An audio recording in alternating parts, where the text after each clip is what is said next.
Hi, it's Rebecca Loach here.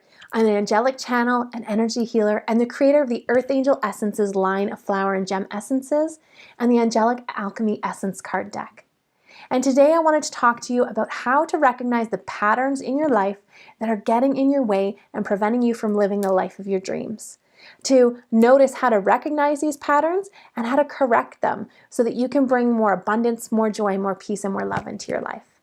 So the very first step is to recognize these patterns. And a simple way to do this is to get out a piece of paper and a pen, if you wish, or just to contemplate where in your life are you asking, why am I always? Why do I never? Why does this keep happening to me? Any of those questions that indicate that something happens over and over again. So write a list of all of those questions. Examples might be, why am I always so tired? Why don't I ever have any energy? Why am I always having these relationships come to me that are not what I'm looking for in my life? Why am I not having fun on my birthday? Why? Why do these things always happen? So write down a list of all of those whys that you have. And then the next thing is to look at them one by one and to ask that question to yourself, why is this always happening? And try to think and to reflect, and you can meditate or get into stillness if you need to, or just come up with ideas about why those things are happening. So an easy example is, why am I always tired? Well, is it because you're getting to bed too late? Are you waking up too early? Are you not surrounded in an environment that could help you sleep? Are you eating foods that are making you tired during the day? So maybe it's not about the sleep you're getting at night, but it's about what you're eating and what you're doing during the day. So that's one example, and you can go through some more. I'll give you an example from my own life. For the past 2 years, I've run a 3-day conference during the month of May. And this has led to May being a very busy time, a very stressful time, and a very fulfilling time as well, because the conference is always very fun. Now the challenge comes in that my son's birthday is at the beginning of the May. We've got Mother's Day kind of near the beginning, mid-May, and my birthday is near the mid to end of May. So the conference has always been right in the middle of that time with all of these special events around. And so the question I've always had is, why is my birthday? I'm so tired after running this event. I'm so tired. Why can't I enjoy my birthday? And why is it so stressful around my son's birthday? Yes, we have to do all the family things and do all the planning and preparing for that, but it should be a joyous occasion. And why can't I ever enjoy Mother's Day? These were the questions I've been asking. And I recognized the pattern was that I kept putting this conference right in the middle of all those events.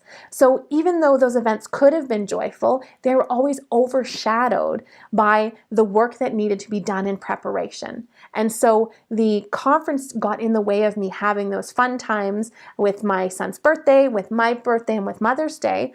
But also, I felt, because I was so focused on conferences at some times, that those events were getting in the way from me getting my work done. So it was not a very good pattern, and it was this cycle and spiral. And so that leads me to step 2. How do you correct these patterns? Well, the first step, of course, is recognizing them. And once you recognize your patterns, you can actually change them. And the second step is to make a conscious choice to take conscious action to change those patterns. So for the example that we had about being too tired, if you know that it's from the foods you're eating, make a conscious choice to take action to change your food choices. If you're not getting to bed on time, take conscious action to set an appropriate bedtime. If you're not in an environment conducive to sleeping, if it's too noisy, make some choices about if you need to wear earplugs or get a sound machine, or is there a different configuration or place that you can sleep that is going to support you more in that. That's going to go a long way. So recognizing the patterns and then taking choices and conscious action to heal those parts of your life is going to go a long way. For me, I decided this year that I'm not going to plan anything for the month of May. I know that every year this is a pattern, and this year I didn't plan anything, so we enjoyed so much celebrating my son's 3rd birthday with him. Mother's Day is coming up in a few days, and I decided that in order to make sure that I really enjoy that day with my family, to start a family tradition, and we're going to go out for brunch together, my husband and son and I, and make that a tradition that we can all look forward to that day together. It's a time we spend together. And for my birthday, instead of being tired and drained from the event, we planned an overnight at a spa. And so we're going to have some fun time walking in nature, enjoying some spa treatments and a wonderful dinner and a restful night's sleep. So instead of it being a needing time to recoup and recover, it's going to be just a fun and rejuvenating time. And those were conscious choices that I made, conscious action, recognizing a pattern that I didn't like in my life by saying, why am I always asking this question? Why am I not having fun for my birthday? Well, I'm the one that planned that conference, and I made that decision, and I have the power to change that decision, and so do you. So I encourage you to try that, see where in your life you're asking those questions, what can you come up with for why these things are happening for you, and making those conscious choices to take conscious action to move forward. You'll be surprised at what comes up, and your life will become much more free, joyful, and fun. Thank you.